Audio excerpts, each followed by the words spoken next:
is one of contradiction, depravity, and torment, hurling itself constantly between pure goodness and absolute corruption.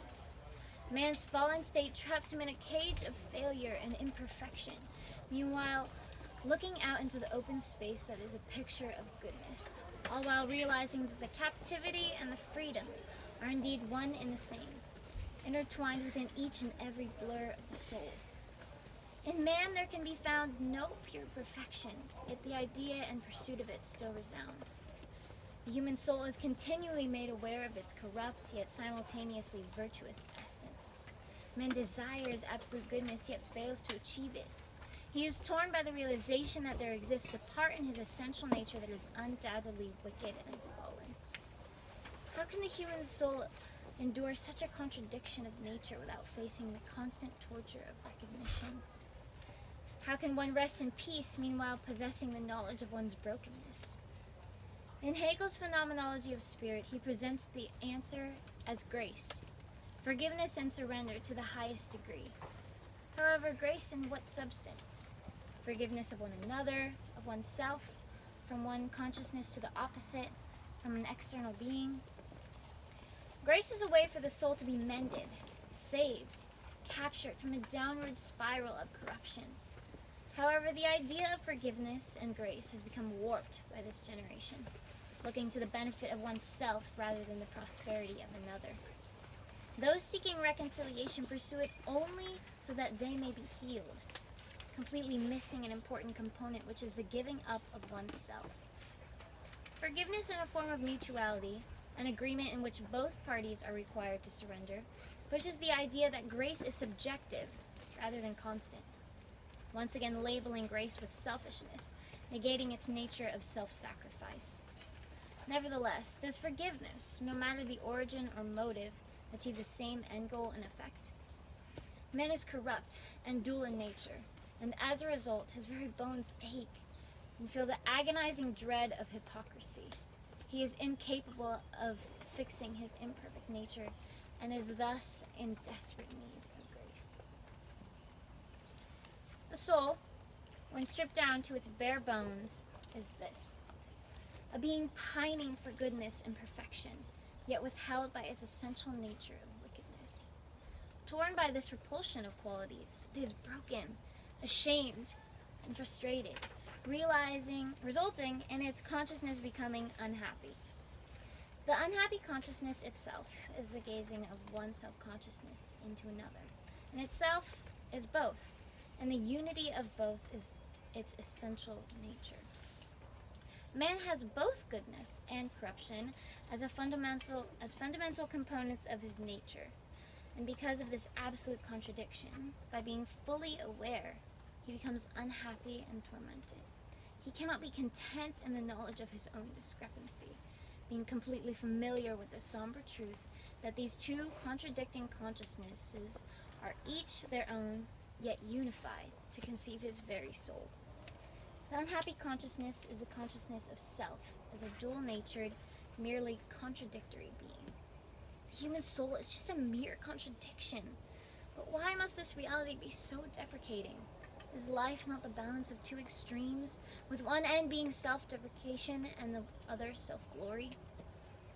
Perhaps man's goodness and glory are a mere remnant of his previous state, a time at which he embodied true goodness. Yet now, in his fallen state, he retains only a vague memory of his goodness, meanwhile acknowledging his current condition of wretchedness. Man's greatness is so obvious that it can be deduced from his wretchedness. For what is nature in animals, we call wretchedness in man, thus recognizing that if his nature is today like that of animals, he must have fallen from some better state which was once his own. The fall of man from a pure place of goodness to a now corrupt state is made evident in his wretched nature by the glimpse of glory that he has preserved. Thus, man is a conflict within himself, desiring the perfection he once knew, all while remaining in his broken state. What sort of a freak, then, is man? How novel, how monstrous, how chaotic, how paradoxical, how prodigious. Judge of all things, feeble earthworm, respiratory of truth, sink of doubt and error, glory and refuse of the universe. Every irony manifests itself within the soul of man, constructing him as a complete enigma. The battling nature of the two consciousnesses wages war in the human soul, eating away at a man's innermost parts, each pulling in opposite directions, ripping him to shreds from the inside out. Being made aware of the conflict found in his essence, man is broken and cannot find peace within his corrupted and fallen state. The concept of forgiveness has become polluted by the motivation of self-gain and duty, being presented as an instrument for one's own prosperity. The development of grace has been sucked into a mentality of dutiful mutuality, forgiving simply because it is right or because there is a mutual state of transgression. Forgiveness sprung from mutuality suggests that both parties admit that they have a fallen nature and therefore can relate to one another. In mutuality, one person declares to the other, "I will forgive you, because I too am fallen." However, both individuals must enter the mutuality for a reconciliation to be attained. They must be willing to give up their own pride and lay bare before one another the true wretchedness of their souls. When one soul carries itself in the air of holiness and refuses to acknowledge its wretchedness, the other person turns away and becomes hard-hearted and turns from the idea of vulnerability and self-sacrifice. But the confession of one who is wicked, "I am so," is not followed by a reciprocal confession. That is not what the judging consciousness meant. Quite the contrary. It repels this community of nature, and it is the hard heart that is itself, and which rejects any continuity with the other.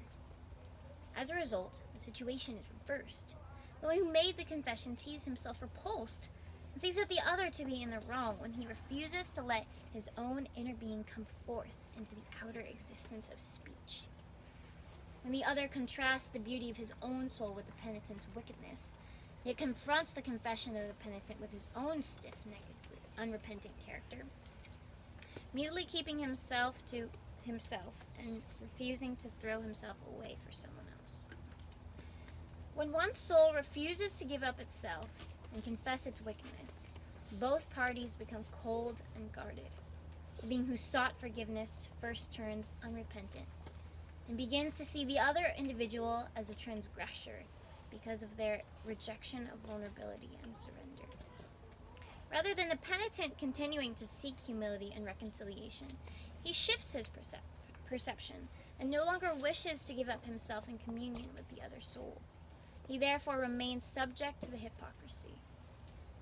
Forgiveness requires the surrender of oneself, admitting brokenness and depravity, exposing the innermost parts of one's being. When surrender of the soul is declined and refused, forgiveness loses its power to heal and bring life. An individual willing to present themselves in their raw, bare state of wickedness abandons the cornerstone of grace, which is self-sacrifice, and the bravery to step into an imperfect reality. Both individuals, therefore, must be willing to forfeit their very own souls and pride in order to rid themselves of their own hypocrisy. Because of the soul's subjection to brokenness and tormenting duality, it is called to surrender, to give up its pursuit of perfection by replacing it with a pursuit of progress and forgiveness. Not necessarily a forgiveness towards others, but rather towards its conflicted self, giving up self-condemnation and allowing the power of grace to fill its agonizing voids, crevices, and clefts. The human soul must train itself to acquiesce to the truth that it is indeed a dual and contradictory in nature, demanding grace in order to be brought to peace and completion.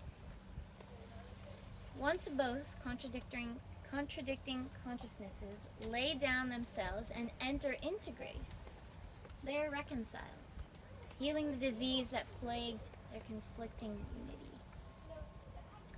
It is the actual I, the universal knowledge of itself and its absolute opposite, and the knowledge which remains internal, and which, on the account of purity of its separated being within itself, it is completely it itself completely universal. The reconciliation, yea, in which the two I's let go their antithetical existence, is the existence of the I which has expanded into a duality, and therefore remains identical with itself, and, in its complete externalization and opposite, possesses the certainty of itself. It is God manifested in the midst of those who know themselves in the form of pure knowledge. By acknowledging their contradiction and giving themselves up in reconciliation to one another, the I's, the two conflicting extremes of man's soul, are healed and grow to peacefully accept their dual nature. The two consciousnesses give up their own soul and expose their blunt and tormenting nature, and through their self-sacrifice let go and surrender their hypocrisy, allowing them to dwell as one. Man is nothing but a subject of natural error that cannot be eradicated except through grace. Because the two consciousnesses within the soul gaze upon one another and perceive their opposition, they cannot rid themselves of the conflict without accepting grace. The grace and reconciliation brought by the relinquishing of their pride has healed the union, providing peace and calming the storm that once ravaged the tormented duality. The reconciliation of the dual consciousness occurs by the mutual acknowledgement of both consciousnesses' corruption and the individual surrender of pride and wickedness, both admitting that they are contradicting and thus tormented for it. However, if forgiveness is indeed a mutuality, how can God's grace to man be accounted for and explained? If God is perfect and has no sin, then he cannot enter into the mutuality of wickedness that is essential to humans. He is the rock. His works are perfect. His ways are just. A faithful God who does no wrong. Upright and just is he. God does no wrong, yet he has freely given grace to the wretched souls of man. He does not share in man's corrupted nature, but still his grace cascades over evil without question or hesitation. Perhaps God's mutuality springs not from a dual nature, but rather from his complete understanding of man's fallen soul. For now we see only reflection, as in a mirror. Then we shall see face to face. Now I know in part, then I shall fully know, even as I am fully known. Although, while man is on this earth, he is incapable of grasping the full nature of the Lord, he can rest confident in the truth that he is fully known by God. Since God wholly understands the complete dual nature of man's soul, then perhaps he is able to join into the mutuality by knowing the one whom he created. He forgives not because he too is fallen, but because he can sympathize with the tormented hypocrisy which he fully understands. Through the incarnation, he is capable of empathizing with man's brokenness on a human level. For this reason, he had to be made like them, fully human in every way, in order that he might become a merciful and faithful high priest in the service to God, and that he might make atonement for the sins of the people. By entering the humanity of his people and withstanding without fault the wickedness of the world, the Son of God joined in the mutuality of the human soul. He became like man and endured the same suffering so that he could share in the understanding of their humanity. So although God does not share in the wickedness of human nature, he is fully equipped to understand and empathize with the humanity and therein share in the mutuality of man. And because of his full knowledge and understanding, he gives grace freely. His grace is therefore constant rather than subjective. The grace he gives does not require man to join in any mutual state, yet God is still wholly capable of understanding the nature of man. Through his relentless grace, God chooses to save man from the pestilence that tormented his decaying and conflicted soul. God is good, and no wickedness takes place in his nature, yet he is fully capable of empathizing with every painful corruption of man. thus sending constant and limitless grace to wash over the torment of the human soul, which is the two extremes of good and evil, waging war within man. Since the grace that God gives is constant, and does not demand for the other individual to surrender and enter the mutuality, should man not be able to imitate this as well? Do subjectivity and consistency ultimately have the same impact and outcome? When one soul desires to give itself up and join into reconciliation with another, yet is refused by the one who is hard-hearted, they're not forced to become unrepentant as well. Perhaps by disregarding the rejection, still choosing to humble themselves and lay bare their wretchedness, they will entice the unrepentant soul to bring forth their own brokenness. By pushing to still offer themselves up despite the other individual declining, the humble soul chooses to extend a grace that is boundless, and through the giving up of themselves can perhaps achieve the same healing that they sought from the beginning. Grace between two individuals does not necessarily require both souls to engage for it to have a healing impact on the being who pursues humility in their broken state.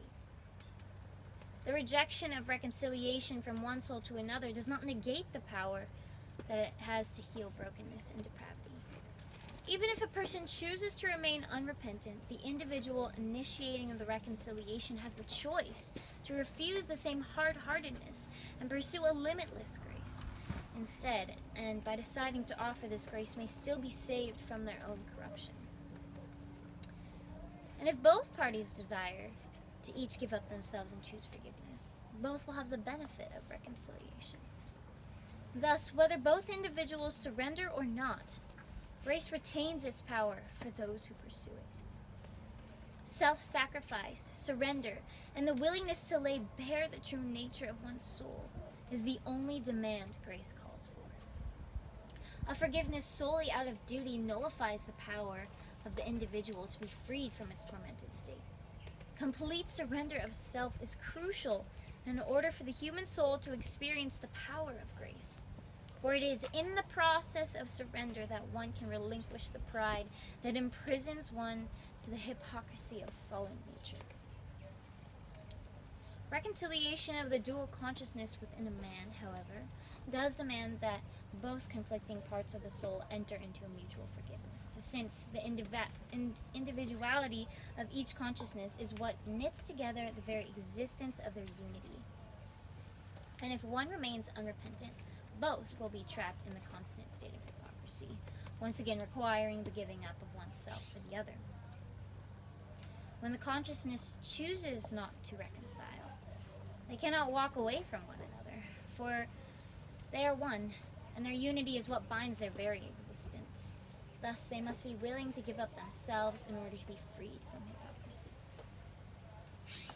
Grace, therefore, requires the giving up and surrender of one's soul, and if both individuals are unwilling to reconcile, one soul may still find peace for their brokenness by extending a boundless forgiveness. The development of man's perception of grace has shaped history and the life in which the soul dwells. Stories throughout literature have been influenced by the give and take of grace and reconciliation. Impressed by the ravaged state of man and his relentless desire to avenge every transgression committed against him. Countless tales and novels seem to tell the story of a wrong committed and instantly followed by the revenge of the one who fell ill to the transgression.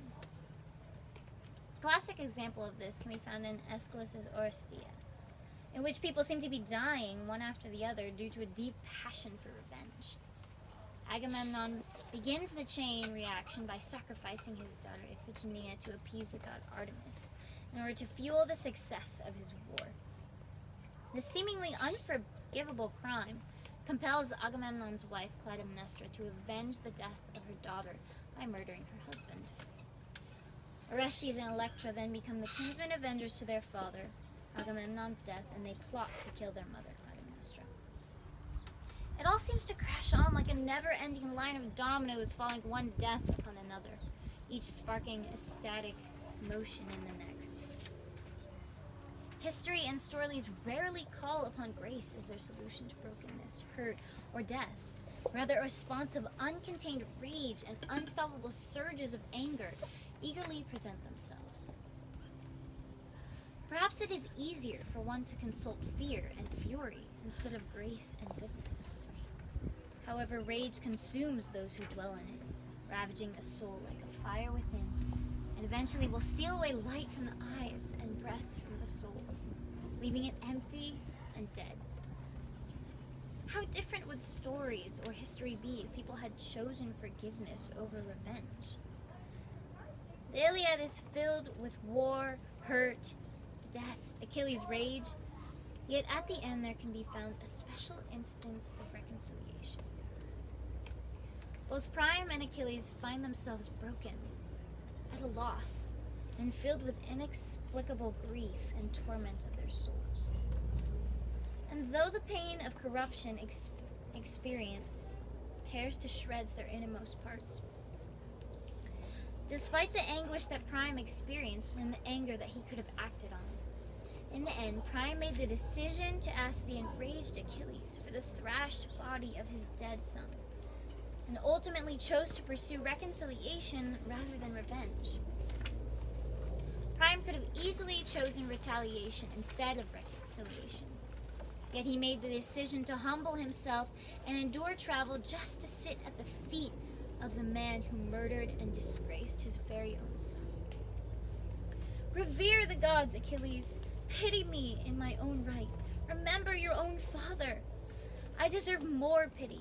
I have endured what no one on earth has ever done before. I put to my lips the hands of the man who killed my son.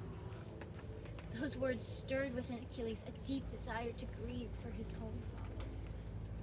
Taking the old man's hand, he gently moved him back, and overpowered by the memory, both men gave way to grief.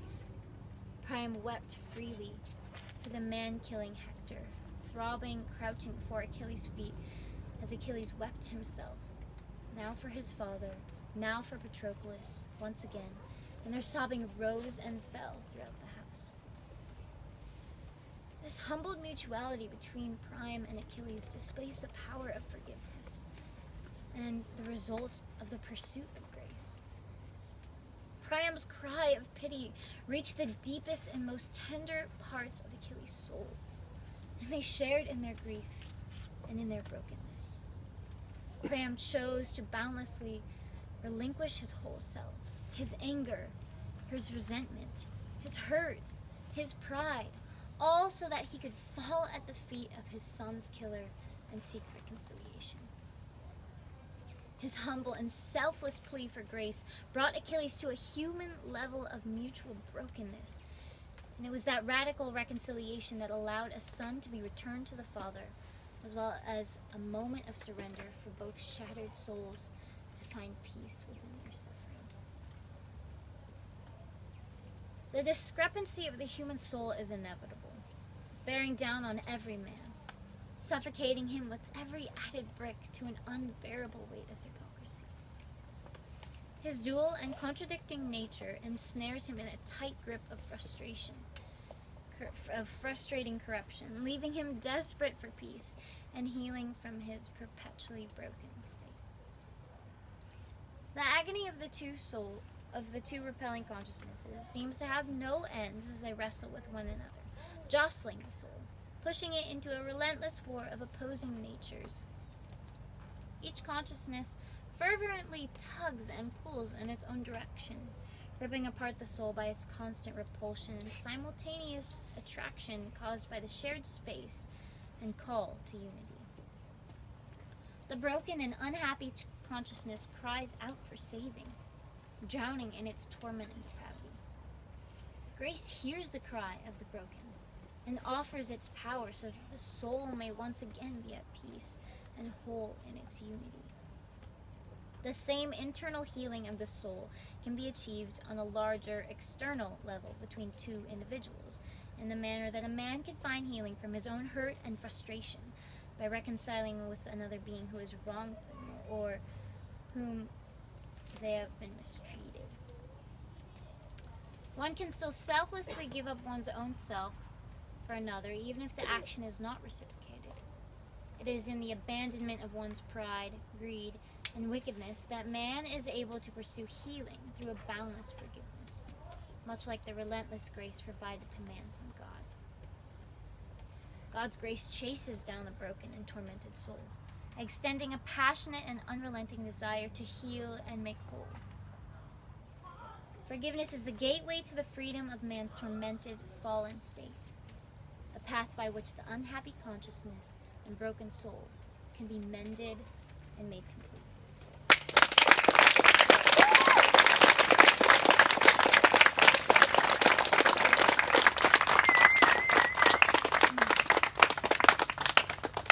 Thank you very much, Miss Araneo. Lovely paper.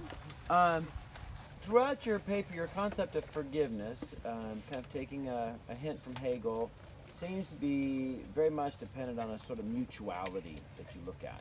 And I certainly have, my own portfolio of sins that I feel and have to struggle with.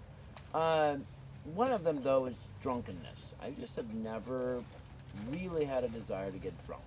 I don't really have a longing for it. And, if there's somebody in my life that was, truly struggling with drunkenness, it'd be very hard for me to look at them and say, you know what, I appreciate your pleas of forgiveness for your drunkenness, and I really understand what you're going through.